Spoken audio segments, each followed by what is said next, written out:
Muy bien.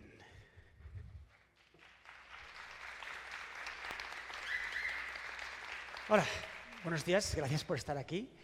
Soy Aleix Gabarre y la verdad es que mi vida es un poco curiosa porque me pasé los primeros 6-7 años de mi vida profesional haciendo investigación de mercado. Después me pasé prácticamente lo mismo haciendo publicidad. Por lo tanto, pasé de ver cómo la gente criticaba a los anuncios a ser el criticado. Y de ahí me pasé los últimos 10 años en una cosa extrañísima llamada branding, que significa cosas muy distintas para mucha gente. Para mucha gente el branding significa básicamente logotipos, cosas visuales. Para gente rara como yo, el branding significa significados, significa qué representa una marca en la mente de las personas. Y cómo eso, de alguna manera, ayuda, y es un poco el mantra que tenemos en Suma, a transformar. Transformar varias cosas. Idealmente, transformar una categoría.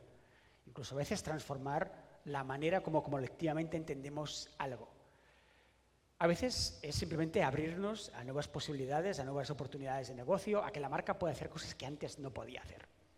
Y en el peor de los casos, pues nos limitamos a hacer una cosa un poco distinta de la cosa que hace el del lado. Y justamente este mantra de la transformación, esta idea de que las marcas deberían aspirar a ser agentes transformadores de alguna manera, nos ha llevado a darle vueltas a cómo hacemos las cosas, tanto dentro de Suma como en general en el gremio. Porque todos los que vienen de mi lado, del lado estratégico, pues desde hace unos cuantos años se dedican a hacer algo parecido a la arqueología.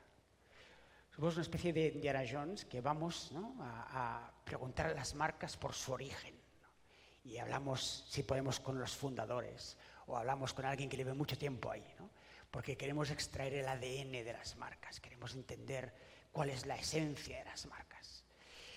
Y ese rol poco arqueológico nos lleva a menudo a sobreponderar y darle una enorme importancia a aquello que entendemos como esencial, que siempre ha estado ahí, que siempre están ahí. Porque entendemos que eso es la verdad de las marcas. Que las marcas pierden su rumbo y que entonces necesitan, ¿no?, de arqueólogos / terapeutas como nosotros para que les ayudemos a encontrar de verdad su alma. Claro, eso nos lleva a menudo a darle una enorme importancia a un concepto muy complicado como es el del propósito. Y de hecho muchas veces todos a menudo en nuestro gremio hacemos bandera y tenemos como muy presente el propósito como el gran qué de las marcas, ¿no? Cuando una marca tiene propósito, identifica su propósito, todo está bien, porque ya está, ¿no? Ya sabe quién es, ya ha encontrado su esencia, su ADN, ya ha vuelto a su origen y por lo tanto a partir de ahí va a ser todo súper plácido, va a ser todo un camino de rosas, porque sin propósito las marcas no tienen norte, no tienen sentido, pero con propósito todo va la mar de bien.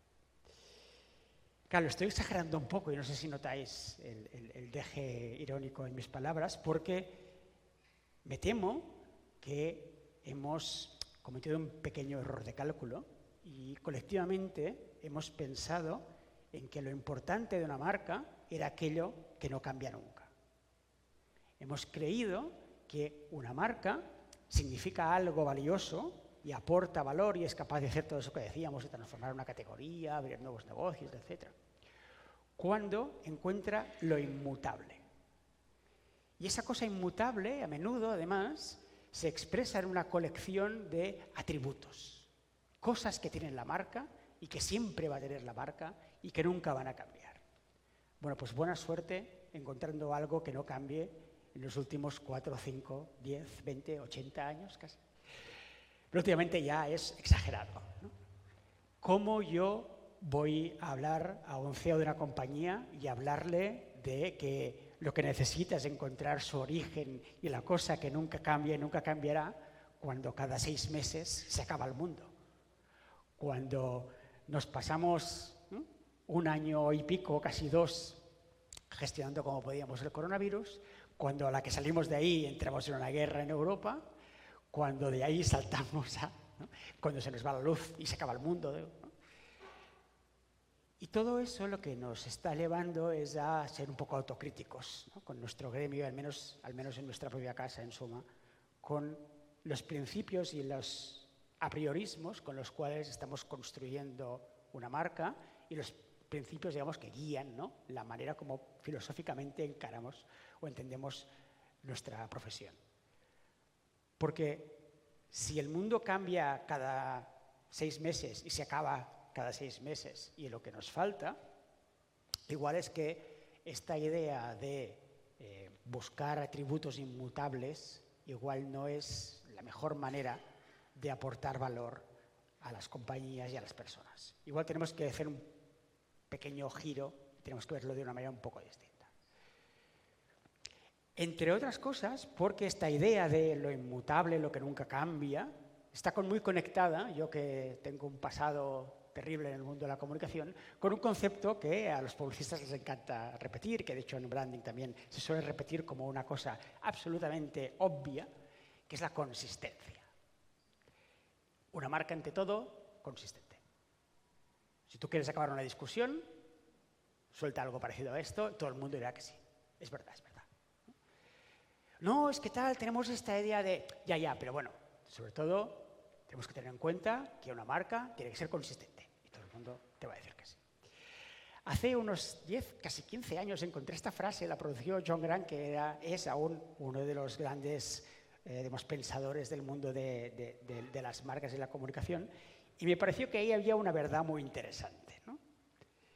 Cuando los únicos que tienen que siempre seguro ser consistentes son los que te están engañando, igual ahí nos está dando una pista de que esto que las marcas se empeñan en ser consistentes está en realidad diciendo alguna otra cosa sobre cómo son las marcas y cómo se comportan. Parece que todos nos hemos creído que las marcas son un ente artificial que establece relaciones artificiales con las personas y, por lo tanto, de alguna manera, ¿no?, tenemos que construir esta mentira colectiva y tenemos que asegurarnos de que nadie nos pille, porque si alguien nos pillara, entonces se nos derrumba todo el castillo de naipes.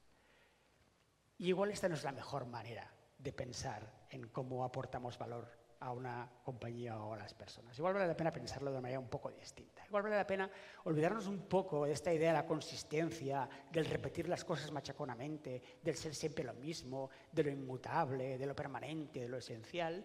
Igual vale la pena empezar a pensar más desde la autenticidad. Un concepto también complicado, este de la autenticidad. Voy a intentar explicarlo, al menos tal y como yo creo que tiene sentido para lo que nos dedicamos. Cuando decimos que la autenticidad debería estar por encima de la consistencia, lo que estamos diciendo es que hay una serie de cosas que no tienen por qué ser siempre las mismas y que a pesar de ello nos siguen haciendo reconocibles ante los demás y siguen guiando cómo nos comportamos y las decisiones que tomamos. Y pensando en cómo expresar esto, me he dado cuenta que aquí tenemos un ejemplo muy divertido, ¿no? No sé si las conocéis a las dos, Sabrina Carpenter y... Uy, espera, que me estoy yendo muy lejos, tira para atrás. Sabrina Carpenter y Billie Eilish. Sabrina Carpenter es una estrella del pop construida a la antigua usanza, ¿no? Una marca construida a partir de la consistencia. Un look consistente, una voz consistente, un tipo de canciones consistentes. Es un constructo, digamos, de marca construido desde voy a identificar una serie de atributos y voy a siempre usar los mismos de manera sistemática. Billie Eilish si jugáramos a esto de las marcas, sería una marca construida de otra manera un poco distinta. De hecho, Billie Eilish suele cambiar un montón, no solo de exteriormente, sino también en su estilo musical, incluso en sus ideas. De hecho, Vanity Fair lleva más de 10 años haciéndole una entrevista a Billie Eilish donde cada año le preguntan lo mismo, pero evidentemente Billie Eilish no responde siempre lo mismo. Y a pesar de ello, la marca Billie Eilish no deja de ser valiosa e interesante. Me atrevería a decir que incluso lo es más, pese a que no es consistente. Entonces, igual es que esto del repetir lo mismo hace que seamos aburridos y que en el peor de los casos, seamos unos mentirosos a los que no nos pillan, pero en realidad no está ayudando a construir vínculos interesantes. Estoy usando todo el rato ejemplos de personas y no de marcas en el sentido convencional, porque justamente el tipo de relaciones que construyen personas / celebrities se parecen más al tipo de relaciones que las marcas comerciales deberían aspirar a construir. Relaciones basadas en el interés, basadas en el seguir a alguien, el estar de acuerdo con alguien, el apoyar a alguien y también el darle dinero a alguien. Por lo tanto, igual deberíamos obsesionarnos un poco menos en identificar quién es una marca, cuál es la esencia de una marca, cuál es el ADN inmutable de una marca. Y pensar un poco más en qué está aportando una marca hoy a la vida de las personas. Y por lo tanto, definir un poco menos qué atributos tiene y definir un poco más con qué criterios toma decisiones. Porque cuando el mundo cambia cada 6 meses, lo único que puede hacer una marca es reaccionar. Y la clave está en cómo reacciona y a partir de qué principios reacciona. Si una marca, igual que una persona, tiene claros sus principios, reaccionará de una manera quizás no consistente, pero al menos sí coherente, auténtica. Si no tiene claros esos principios, él reaccionará, saldrá al paso como pueda.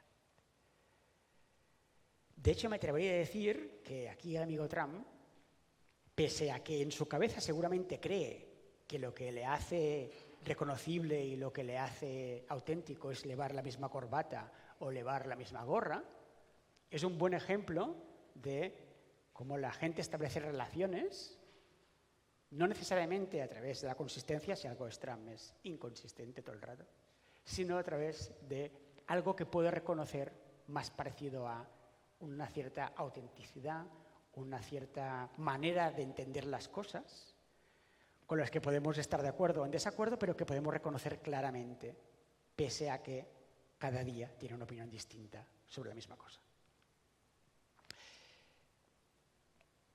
Lo que nos puede llevar a desmontar otro principio más o menos fundacional del branding, que es esta idea de assets reconocibles. Estoy un poco tirándome piedras sobre el tejado, porque una parte de los dineros que gana Suma son creando assets reconocibles, creando logotipos, creando sistemas visuales, ¿vale? Pero me temo que el valor relativo de estos assets inmutables y reconocibles va a la baja últimamente. Tenemos tendencia aún a pensar en las marcas como si fueran un juego de memoria. De hecho, esto es literalmente un juego de memoria. Lo descubrí que existe un juego llamado literalmente Brand Memory y que tal cual lo que hace es que te enseña una serie de tarjetas y tienes que adivinar, tienes que reconocer qué marca es. Ningún ser humano se relaciona así con las marcas.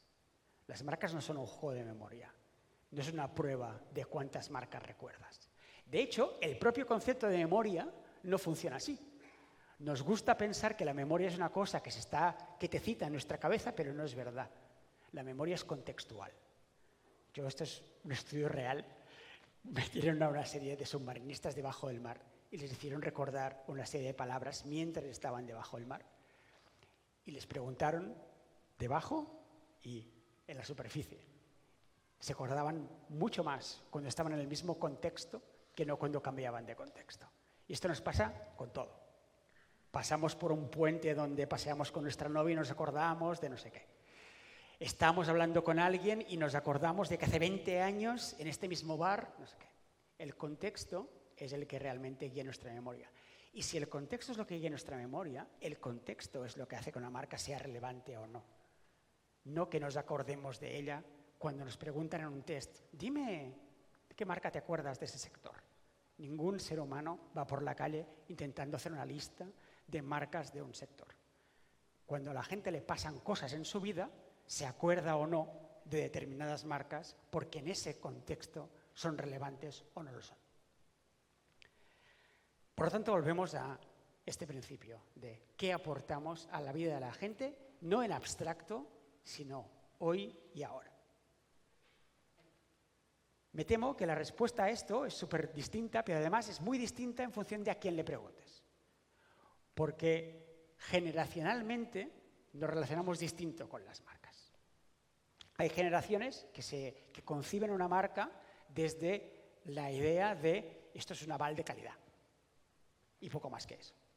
Y hay generaciones que conciben una marca desde esto es algo que está de acuerdo con mi manera de entender el mundo o no, o que suscribe mis principios o no. Cada generación tiene matices sobre eso. Yo soy bastante fan de cómo lo están haciendo los Zetas. Son infinitamente más prácticos. La generación Z, a diferencia de los millennials, que aún viven en un mundo relativamente estable, está creciendo en un mundo que saben que es inestable y que saben que va a seguir siendo inestable durante mucho tiempo. Ya no te digo los alfas, que estos ya pobres. Así que los Zetas han aprendido que esto no va de ser leal a una marca y ni mucho menos va de un concepto que hace ya unos 20 añitos alguien se inventó, que es esto de tener marcas a las que amas, ¿no? Las love brands. Lo importante es tatuarse una marca. Si me tatúo una marca, ya está, ya he hecho todo el trabajo. Lo que han descubierto todas las love brands es que la gente va tatuada con una marca, pero no compra esta marca. Así que tenemos algo ahí roto en este esquema, ¿no? Porque la última vez que miré, las marcas estaban ahí para ser un generador de negocio, no para ser un tatuaje. Entonces, ¿qué está pasando ahí, no? ¿Por qué nos hemos autoconvencido todos durante mucho tiempo que lo importante era ser amados en lugar de ser útiles? Quizás es porque el entorno es distinto, quizás es porque económicamente todo iba más o menos bien, o porque de alguna manera teníamos la sensación de que pues, estábamos más o menos confortables. Igual lo que nos ha pasado es que hemos dejado de estar colectivamente confortables y ahora que sufrimos un poco más, pues tenemos que empezar a pensar de manera un poco distinta, ¿no? Igual también es que necesitábamos hacer un cambio de chip, como hicieron los creadores de contenido cuando YouTube empezó a monetizar lo que hacían, ¿no? Durante años, una cosa que aún no se llamaba creadores de contenido, estaban publicando cosas en Internet gratis y lo que recogían era likes y estaban muy contentos porque lo que generaban era algo que les generaba un retorno en términos de prestigio, cierto reconocimiento, cierto estatus.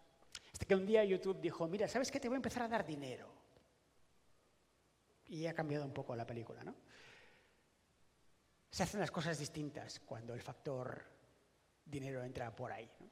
Las marcas siempre tienen el factor dinero presente, pero muchas de ellas parece que se olviden de eso y que en lugar de pensar en cómo de alguna manera convierto esta atención y este interés en dinero, pues a veces algunas se quedan como ahí, en el terreno del YouTube del 2006 o 2007. Igual lo que necesitamos es una metáfora un poco nueva. Igual necesitamos un anclaje distinto que nos permita desde ahí empezar a replantear todo lo que hacemos. Y me atrevo a ofreceros el anclaje de entender una marca como un servicio. ¿Qué demonios es un servicio sino algo útil? Algo que aporta alguna cosa muy concreta a gente muy concreta en un momento muy concreto. Pues igual si pensamos desde ahí cómo construimos valor para una marca, estaremos un poco más alineados con todo lo que he dicho hasta ahora.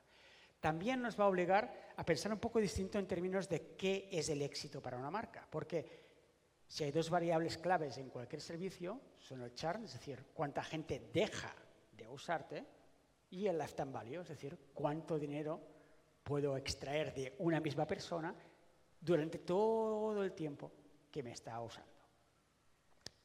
Así que tengo que concentrarme como marca no en conseguir gente, no en tener, digamos, ingresos sueltos, sino en mantener una relación. Mi obsesión va a ser que te quedes conmigo, que no te vayas. Y que además, mientras estés conmigo, me estés dando el máximo valor posible. Y desde ahí, seguramente las marcas empiezan a tomar decisiones un poco distintas. Cuando se preocupan porque no te vayas, No tengo que repetirte lo mismo 15 veces para que te acuerdes, tengo que darte valor. Y ese darte valor de manera continua puede ser perfectamente que signifique estar haciendo cosas distintas a lo largo del tiempo.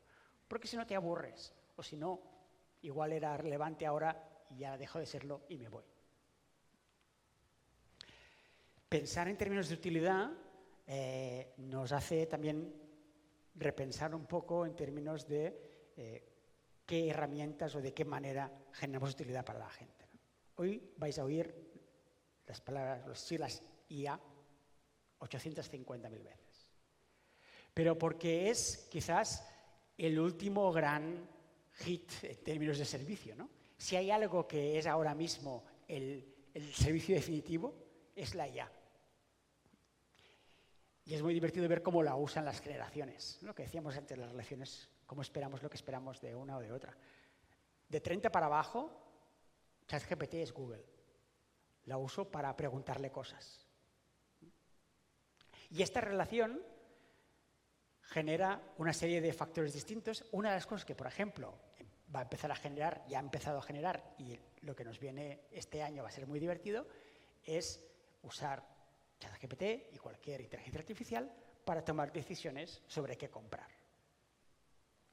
De hecho, lo que veis aquí ya es un prototipo que OpenAI lanzará en nada de un asistente de compras.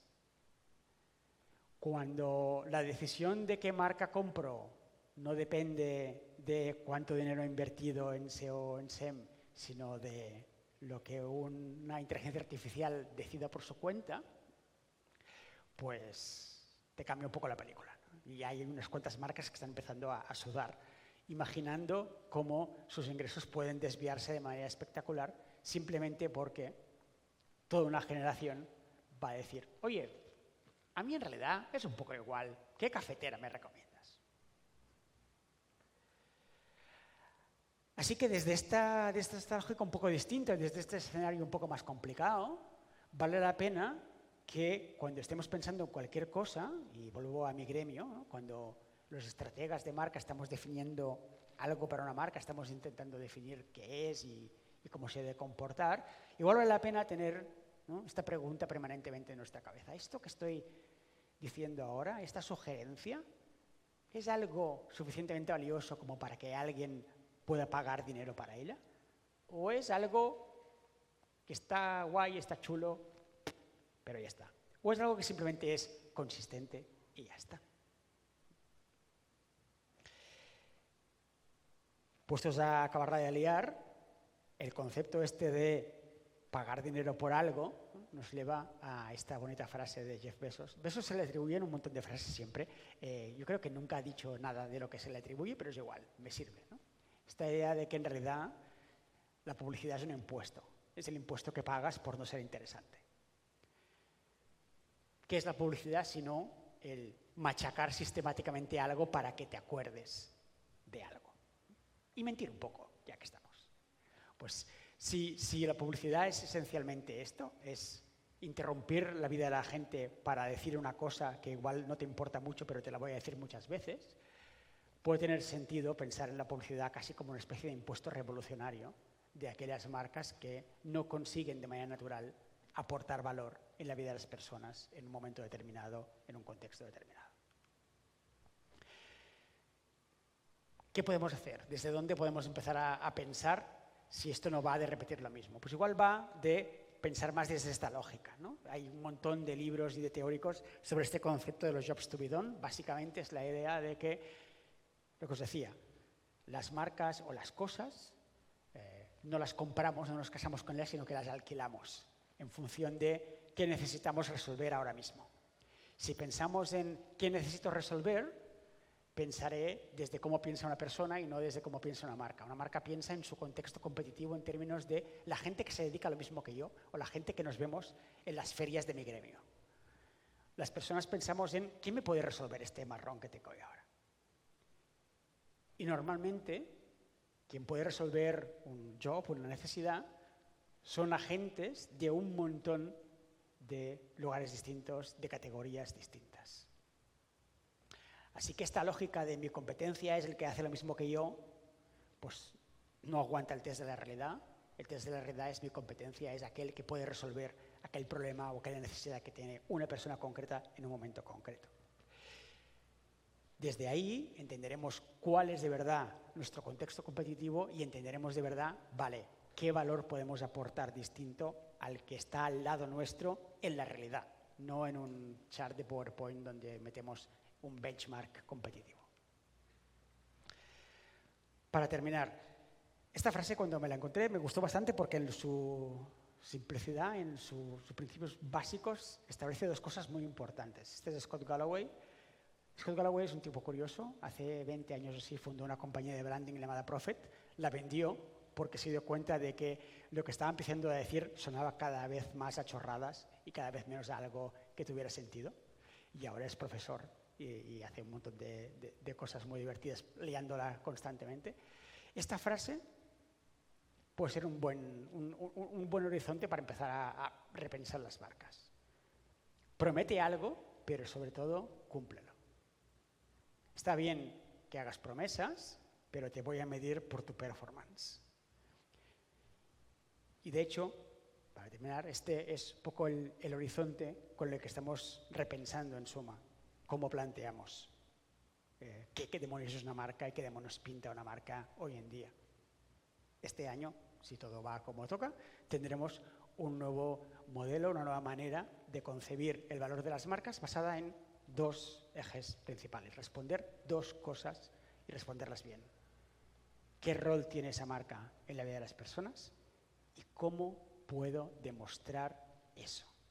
¿Cómo puedo hacer algo extraordinario que aporte, que demuestre el valor y el rol que aporto en la vida de las personas? Si soy capaz de definir esto, sé quién soy, sé cómo puedo reaccionar ante las cosas, sé qué tengo que hacer para que todo eso sea verdad y estoy construyendo un tipo de relaciones mucho más interesantes porque se basan en aportar y no solo en repetir. Muchas gracias.